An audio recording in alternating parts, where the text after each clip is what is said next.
ब्रह्ममुरारिसुरार्चितलिङ्गं निर्मलभासितशोभित.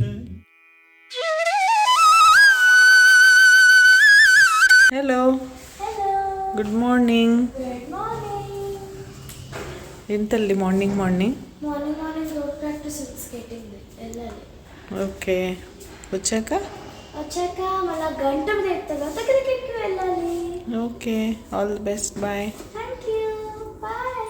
Hi అండి, నేను మీ Jyoti. Welcome back to my channel Rithkriti sweet home. ఎలా ఉన్నారు మీ అందరూ? బాగున్నారా? నేను చాలా బాగున్నాను.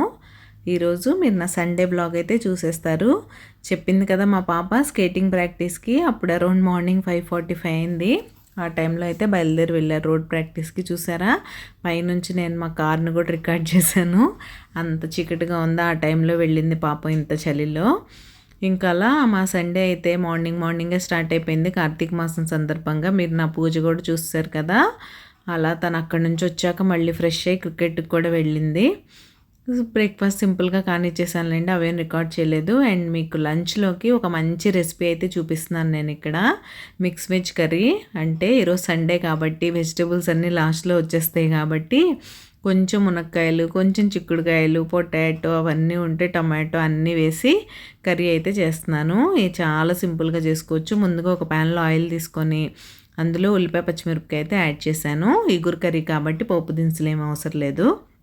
అవి ఫ్రై అయిపోయిన తర్వాత కొంచెం ఉప్పు పసుపు అయితే వేసుకొని ఇప్పుడు మునక్కాయలు, పొటాటోస్, చిక్కుడుకాయలు అయితే యాడ్ చేశాను. యాడ్ చేసి బాగా మిక్స్ చేసుకోండి. మిక్స్ చేసుకొని కొంచెం ఫ్రై అయిపోయిన తర్వాత దీనికి టమాటాలు కూడా యాడ్ చేసుకోవడమే. యాడ్ చేసుకొని తర్వాత ధనియా పౌడర్, రెడ్ చిల్లీ పౌడర్ అయితే వేసుకొని బాగా మిక్స్ చేసుకొని మీరు కుక్కర్ విజిల్ క్లోజ్ చేసి లిడ్ క్లోజ్ చేసి విజిల్ పెట్టేసి ఒక్క విజిల్ అయితే ఇచ్చారంటే చక్కగా మంచి గ్రేవీ కన్సిస్టెన్సీలో వస్తుంది కర్రీ.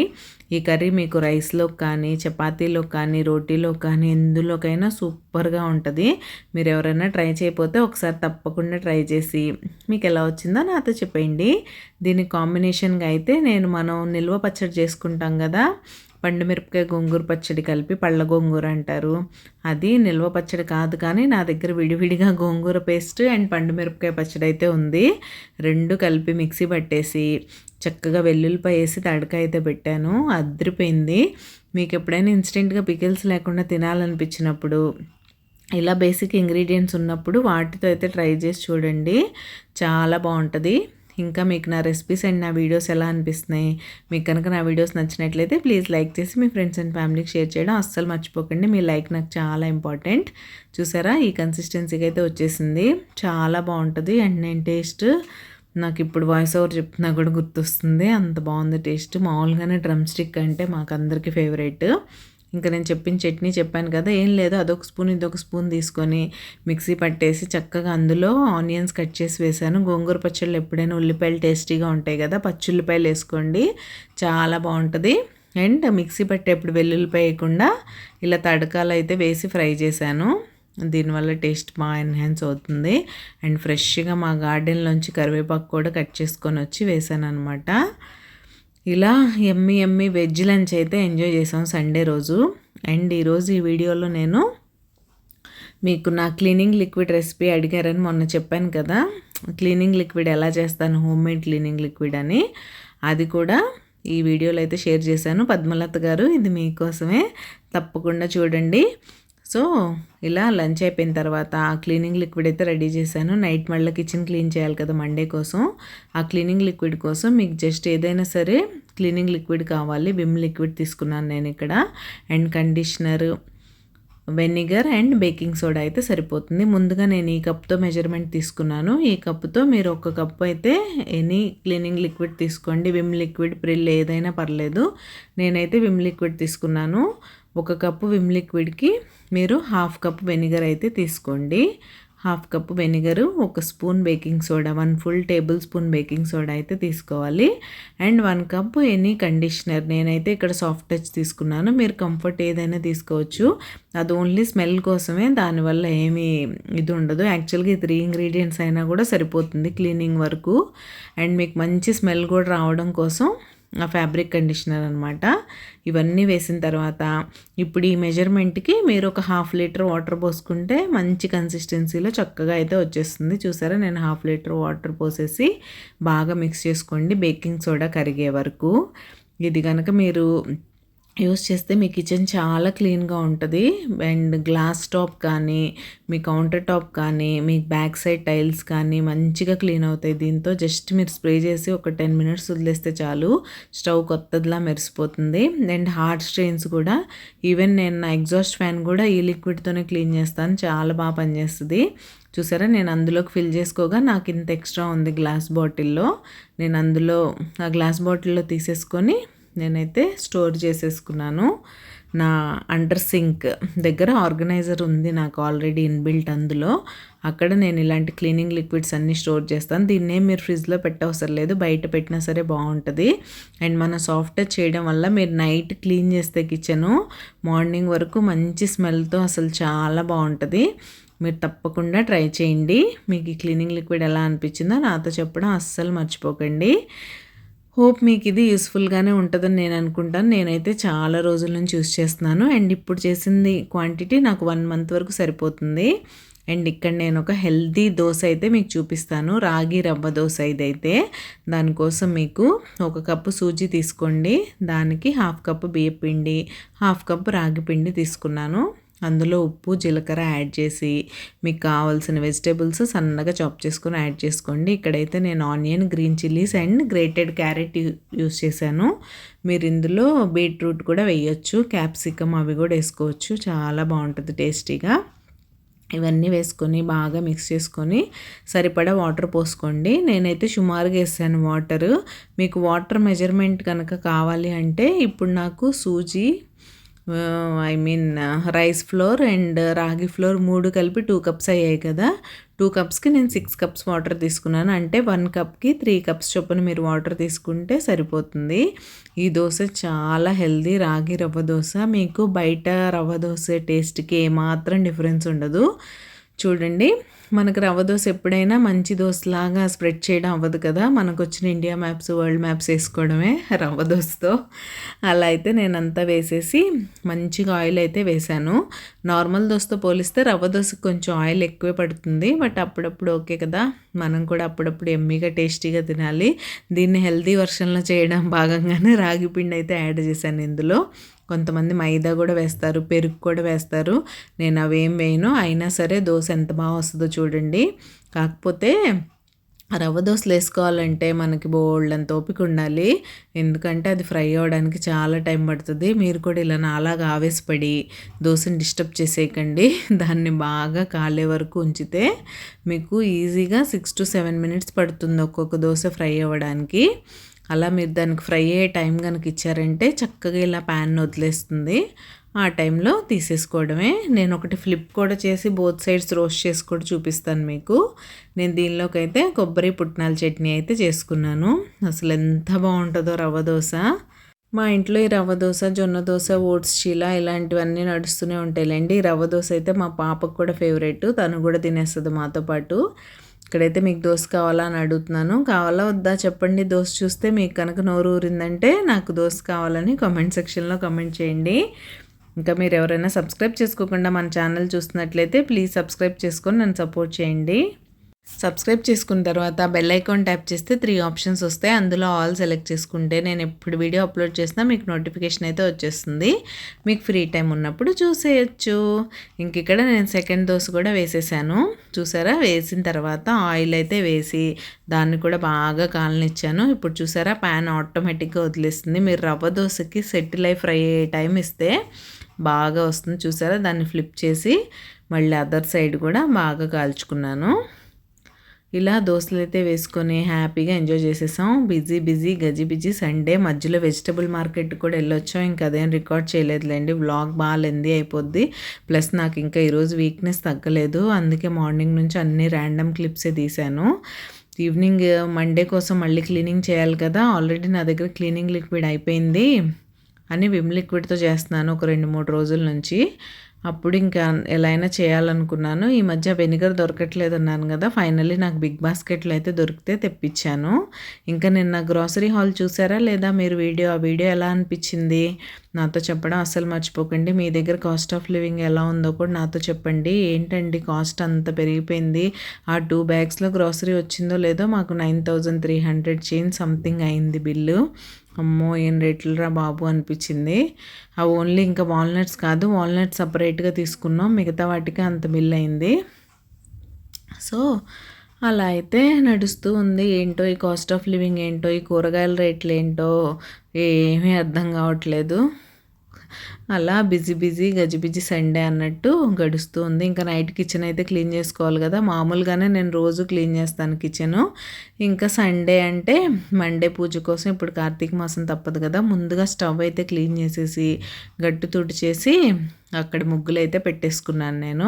ఇంక ఇప్పుడు ఈ డైనింగ్ ఏరియా దగ్గరకు వచ్చాను. చెప్పాను కదా మా దగ్గర ఈ డైనింగ్ టేబుల్ అంటే ఎవరికి ఏం అడ్డం వచ్చినా, ఎవరికి ఏం అవసరమైనా, రాగానే ఏం తీసుకొచ్చినా అన్నీ ఫస్ట్ ఈ డైనింగ్ టేబుల్ మీదకి, మా సెంటర్ టేబుల్ మీదకి చేరిపోతాయి. అలానే ఇంకా ఫ్రూట్స్ వెజిటేబుల్స్ తీసుకొచ్చాం కదా, ఫ్రూట్స్ అన్నీ దాని మీద పెట్టేసాం. ఇంకా నేను అది సర్దుకుంటూ స్లోగా క్లీనింగ్ అయితే స్టార్ట్ చేశాను. ఇలా మీరు కనుక ముందు రోజు నైటే బేసిక్ క్లీనింగ్ అనేది చేసి పెట్టేసుకున్నారంటే మీకు నెక్స్ట్ డే మార్నింగ్కి ఇల్లు చాలా క్లీన్గా ఉంటుంది. ఇప్పుడంటే మండేస్ మార్నింగ్ 4 o'clockకి 5 o'clockకి పూజ చేసుకోవడం కోసం అనే కాదు, మామూలుగా కూడా నేను నైట్ బేసిక్ క్లీనింగ్ అయితే చేసేసుకునే పడుకుంటాను. సోఫా కవర్స్ దులపడం లాంటివి కానివ్వండి, ఏవైనా సరే అవన్నీ మీరు నైటే చేసి పెట్టుకుంటే మార్నింగ్ కొంచెం స్ట్రెస్ తగ్గుతుంది అనమాట మీకు. లేకపోతే మార్నింగే లేవాలి, ఇవన్నీ చేయాలి, తర్వాత మళ్ళీ లంచ్ బాక్స్లు ఇదంతా బోల్డ్ అంతా హడావుడి అయిపోతుంది. సో బేసిక్ క్లీనింగ్ అయితే నైట్ చేసి పడుకోవడం అలవాటు చేసుకోండి. ఇంకా అలా నా కిచెన్ క్లీనింగ్ గురించి చూశారు కదా. నైట్ టైం కిచెన్ క్లీనింగ్ గురించి ఇక్కడ నేను కొన్ని విషయాలు మాట్లాడాలనుకుంటున్నాను. జనరల్గా వర్క్ చేసే వాళ్ళకి ఇంటికి వచ్చాక అన్నీ అంత సిస్టమేటిక్గా చేయాలంటే కుదరకపోవచ్చు. నేను కూడా జాబ్ చేసేప్పుడు ఇంత పట్టించుకునేదాన్ని కాదు, అంటే అసలు పట్టించుకునేదాన్ని అని కాదు. బేసిక్ క్లీనింగ్ అయితే చేసుకొని నేను కూడా పడుకుని పోయేదాన్ని. మళ్ళీ మార్నింగ్ హడావుడి అయిపోయేది. నేను ఎప్పుడైతే జాబ్ వదిలేసి హోమ్ మేకర్గా ఉండటం స్టార్ట్ చేశానో అప్పుడు కొంచెం కాన్సన్ట్రేషన్ అయితే పెరిగింది. నైట్ టైమే క్లీన్ చేసుకొని పడుకోవడం అన్నీ. ఇప్పుడు కూడా 1-2 days ఉంటాయి బద్దకిచ్చే రోజులు. ఆ రోజుల్లో అయితే పెట్టేస్తాను. మీకు మొన్న చూపించాను కదా, దీవాళీ రోజు క్లీన్ చేయలేదు, నెక్స్ట్ డే మార్నింగ్ చేశాను. అలా మనం కూడా రోబోస్ ఏం కాదు కదా, అప్పుడప్పుడు ఇట్స్ క్వైట్ కామన్. కానీ మనం కొన్ని టిప్స్ కనుక కిచెన్లో ఫాలో అయ్యామంటే ఆటోమేటిక్గా మన ఇల్లు చాలా క్లీన్గా ఉంటుంది, మన కిచెన్ క్లీన్గా ఉంటుంది. కిచెన్ క్లీన్గా ఉండి అందులోకి ఇన్సెక్ట్స్ ఏమీ రాకుండా ఉంటే అంతకు మించింది ఏముంది చెప్పండి.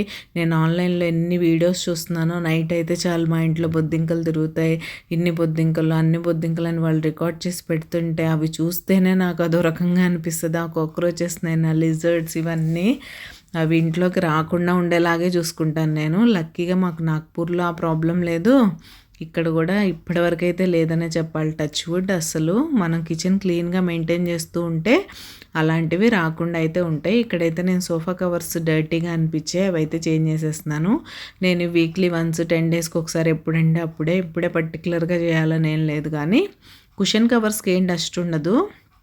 ఓన్లీ సోఫానే మా పాప కూర్చుంటుంది, తను ఏమైనా తింటుంది, అవన్నీ పడేస్తుంది, అవన్నీ ఉంటాయి కదా, దానికోసమని మారుస్తూ ఉంటాను. ఇంకా కొంతమంది కిచెన్లో ఫ్రిడ్జ్ దగ్గర ఒక క్లాత్ పెట్టేసుకుంటారు. అదే నాప్కిన్, వాళ్ళు హ్యాండ్స్ వైప్ చేసుకోవడానికి అదే, కిచెన్లో ఏమైనా తుడవాలన్నా అదే, అలా చేస్తూ ఉంటారు కదా. నాకు అదో రకంగా అనిపిస్తుంది. అలా ఉండకూడదండి. మీరు ఫ్రిడ్జ్కి ఒక నాప్కిన్ అయితే పెట్టుకోండి, దాన్ని నేను కాదన్ను. కానీ that is not meant for మీరు వెజల్స్ వాష్ చేసిన దానికి తుడుచుకోవడం, మీరు ఏమన్నా క్లాత్ ఏమన్నా గిన్నెలు తుడవాలన్నా దాంతోనే తుడవడం, అలా తుడవకండి. దేనికి అది సపరేట్ క్లాత్స్ పెట్టుకుంటే ఈజీగా ఉంటుంది. And kitchen shut down policy అనేది కంపల్సరీ పెట్టుకోండి మీ దగ్గర. Compulsory night time left overs అన్నీ తీసేయడం, నీట్గా కిచెన్ క్లీన్ చేసి పడుకుంటే ఎర్లీ మార్నింగ్ ఫ్రెష్ కిచెన్ మీకు వెల్కమ్ చెప్పినప్పుడు ఆ ఫీలే వేరుగా ఉంటుంది. ఎవరన్నా ఆ ఫీల్ అవ్వకపోతుంటే ఇప్పుడు కంపల్సరీ ట్రై చేయండి. నేను మీకు గ్యారంటీ, ఎందుకంటే మీకు ఆ డిఫరెన్స్ బాగా తెలుస్తుంది. మార్నింగ్ లేచామా, గిన్నెలు కడుక్కున్నామా, గట్టు తుడిచామా అని అప్పుడు మొదలు పెడితే ఎలా ఉంటుంది, నైటే క్లీన్ చేసుకొని మార్నింగ్ చక్కగా వెళ్ళి డైరెక్ట్ వంట చేసుకుంటే ఎలా ఉంటుంది అనేది ఒకసారి ఎక్స్పీరియన్స్ చేసి నాతో చెప్పండి. అది కంపల్సరీ మీకు చాలా హెల్ప్ అయితే అవుతుంది. మార్నింగ్ క్లీన్ కిచెన్ చూసినప్పుడు మీకు ఎప్పుడు పాజిటివ్ వైబ్సే ఉంటాయి. అండ్ మీ కిచెన్ టవల్స్ ఇవన్నీ చక్కగా హాట్ వాటర్లో పెట్టుకొని క్లీన్ చేసుకుంటే మీకు ఎనర్జీ సేవ్ అవుతుంది, హైజీన్గా కూడా ఉంటాయి. వాటిని ఎప్పటికప్పుడు చక్కగా హాట్ వాటర్లో పెట్టేసి క్లీన్ చేసేసుకోండి, అప్పుడు చాలా బాగుంటుంది. అండ్ షెల్ఫ్ లైనర్స్ ఇలాంటివి కనుక యూస్ చేశారంటే అవి మీ క్లీనింగ్కి ఈజీగా ఉంటుంది. ఇప్పుడు మనం లైనర్స్ ఎలాగో యూస్ చేస్తున్నాం కదా, అవి మళ్ళీ వాషబుల్ ఉంటాయి. చక్కగా మీరు మళ్ళీ క్లీన్ చేసి పెట్టేసుకోవచ్చు. మనం ఉల్లిపాయలు అవన్నీ వేసుకోవడానికి ఒక బాస్కెట్లా పెట్టుకుంటాం కదా, దానిలో కింద పేపర్ వేసి పెట్టుకోండి చక్కగా. అప్పుడు ఆనియన్స్ వేస్ట్ వచ్చి కింద పడదు. దానివల్ల మీకు ఎక్స్ట్రా పని ఉండదు కదా. ఓన్లీ వీక్లీ రీఫిల్లింగ్ అప్పుడు మీరు ఆ పేపర్ కూడా తీసి పడేసి చక్కగా తుడిచేసుకొని మళ్ళీ ఫ్రెష్ పేపర్ వేసేసుకుంటే నీట్గా ఉంటుంది ఆ బాస్కెట్ ఎప్పుడు. ఇక్కడైతే నేను సోఫా కవర్స్ అన్నీ దులపడం అయిపోయింది, వచ్చేసి ఇంకా సెంటర్ టేబుల్ అయితే క్లీన్ చేసుకుంటున్నాను. ఇది కూడా అంతే అండి, చేతికి ఏది వచ్చినా సరే మా పాప బుక్స్ దగ్గర నుంచి తన colour pencil, sketch pens, everything అన్నీ టేబుల్ మీదే. నేను మా హస్బెండ్ కూడా అన్నీ ఇక్కడే పెట్టేస్తుంటాం. రోజు నైట్ టైం తీసుకోవడం, సర్దుకోవడం, మళ్ళీ మార్నింగ్ అన్నీ పెట్టేసుకోవడమే. ఇంకా మీ ఫ్రిడ్జ్లో కనుక బ్యాడ్ స్మెల్ వస్తున్నట్లయితే మీరు ఒక లెమన్ని హాఫ్గా కట్ చేసి దాన్ని బేకింగ్ సోడాలో అయితే డిప్ చేసి మీ ఫ్రిడ్జ్లో ఒక కార్నర్లో పెట్టేయండి. మీ ఫ్రిడ్జ్లో ఏదన్నా బ్యాడ్ ఆర్డర్ ఉంటే దానివల్ల పోతుంది, అది బాగా పనిచేస్తుంది. నేను చాలా ట్రై చేశాను. కొంతమంది వెనిలా ఎసెన్స్ కూడా ఒక చిన్న కాటన్లో అయితే డిప్ చేసి పెట్టేస్తారు ఫ్రిడ్జ్లో, అది కూడా మంచి స్మెల్ వస్తుంది. బట్ ఇదైతే అది మీకు వెనిలా ఎసెన్స్ స్మెల్ వస్తుంది, ఫ్రిడ్జ్ ఓపెన్ చేయగానే అది అన్నిటికి పట్టేసినట్టు ఉంటుంది. ఇదంటే న్యాచురల్ అనమాట, మీకు బయటికి ఏం స్మెల్ రాదు, కానీ అందులో ఏదన్నా బ్యాడ్ ఆర్డర్ ఉంటే అది మాత్రం పోతుంది. ఇదొక చిన్న టిప్ అనమాట. ఇంకా మీరు ఇడ్లీ కుక్కర్లో ఇడ్లీ పెట్టేప్పుడు అది స్టీల్ అయినా అల్యూమినియం అయినా సరే దానిలో కొంచెం చింతపండు కానీ మీరు లెమన్ యూస్ చేసేస్తారు కదా, నాలాగా మార్నింగ్ లెమన్ హనీ వాటర్ తాగితే ఆ లెమన్ పీల్ ఉంటుంది కదా, అది కనుక మీరు వేసేసినట్టయితే కుక్కర్ నల్లపడకుండా ఉంటుంది. ఇవన్నీ మీకు తెలిసే ఉంటాయిలేండి, బట్ నేను ఏదో క్యాజువల్గా చెప్తున్నాను. అండ్ కొత్తగా ఇప్పుడిప్పుడే వంటలు స్టార్ట్ చేసిన వాళ్ళకి ఇలాంటి టిప్స్ తెలియని వాళ్ళకి ఎవరికన్నా యూజ్ అవుతాయి అనే ఉద్దేశంతోనే చెప్తున్నాను. అండ్ కొంతమంది మిక్సీ జార్స్ కూడా అంతే, నార్మల్ గిన్నెలతో పాటు షింక్లో పడేస్తారు. అలా బాగా జిడ్డు పట్టేసి ఆ బ్లేడ్స్ అయితే పాడైపోతాయి. మీరు మిక్సీ జార్స్ లాంటివి ఎప్పటికప్పుడు క్లీన్ చేసేసుకుంటే నీట్గా ఉంటాయి. ఇక్కడ చూసారా, నా క్లీన్ హోమ్ అయితే మండే మార్నింగ్కి రెడీ అయిపోయింది. ఇప్పుడు రేపు మార్నింగ్ లేచి పైపై నూట్ చేసుకొని మాప్ పెట్టేసుకుంటే సరిపోతుంది. అలా చేసినా 4 o'clockకి లేచినా టైం సరిపోవట్లేదండి. ఇంక ఇవన్నీ చేయాలంటే ఇంకా లేట్ అయిపోద్ది. నేను నా క్లీన్ కిచెన్ కూడా చూపించాను. అండ్ ఆల్మండ్స్ అండ్ వాల్నట్స్ అయితే నెక్స్ట్ డే మార్నింగ్ కోసం సోక్ చేసి పెట్టేసుకున్నాను. హలో అండి, చూసారుగా మా సండే అయితే ఇలా బిజీగా గడిచింది. అండ్ ఇప్పుడే మీరు ఇల్లు చూసినట్టయితే బేసిక్ క్లీనింగ్ అయితే చేసి పెట్టేసుకున్నాను. ఇలా సోఫా కవర్లు దులపడం, సెంటర్ టేబుల్ మీద ఉన్న థింగ్స్ అన్నీ తీసేసుకోవడం, డైనింగ్ టేబుల్ క్లీన్ చేసుకోవడం, ఇలాంటివన్నీ నైట్ టైమే చేసేసుకుంటే మార్నింగ్ మీకు ఈజీగా ఉంటుంది. మార్నింగే లేవాలి, అప్పుడే అన్నీ సర్దాలి, ఊడవాలి, మాప్ పెట్టాలి, ఇవన్నీ అంటే లేట్ అయిపోతుంది. అందుకని నేను బేసిక్వి మాత్రం నైటే చేసి పెట్టేసుకుంటాను. సో ఇప్పుడు సోఫా కవర్స్ అవన్నీ దులిపే పని లేదు కదా, సో జస్ట్ ఊడ్చేసి మాప్ పెట్టేసుకుంటే పొద్దున్నే పని అయిపోతుంది. అండ్ కార్తీక మాసం కూడా కదా, 4 o'clockకి లేచిన పనుల వల్ల టైం సరిపోదు అస్సలు. మనం అనుకుంటాం కానీ 4కి లేచామని టైం అయిపోతూ ఉంటుంది. కాబట్టి ఇలా బేసిక్ ప్రిపరేషన్స్ చేసుకుంటే నెక్స్ట్ డే ఈజీగా ఉంటుంది అనమాట. సో ఇవి మన night cleaning tips. And night మీరు ఏ పనులు చేసేసుకుంటే నెక్స్ట్ డే మార్నింగ్ మీకు ఈజీగా ఉంటుంది అనేది ఇదనమాట. సో అది మళ్ళీ నెక్స్ట్ డే రేపు కార్తీక మాసానికి ఇంటిని అయితే రెడీ చేస్తాను. ఇంకా మార్నింగ్ లేచి మాప్ అవన్నీ పెట్టేసుకొని మళ్ళీ పూజ చేసేసుకోవడమే. ఈరోజు వీడియో అయితే ఇక్కడితో ఎండ్ చేసేస్తున్నాను. రేపు మరొక మంచి వీడియోతో మళ్ళీ మీ ముందుకు వచ్చేస్తాను. అంతవరకు take care, bye, good night, bye, see you tomorrow.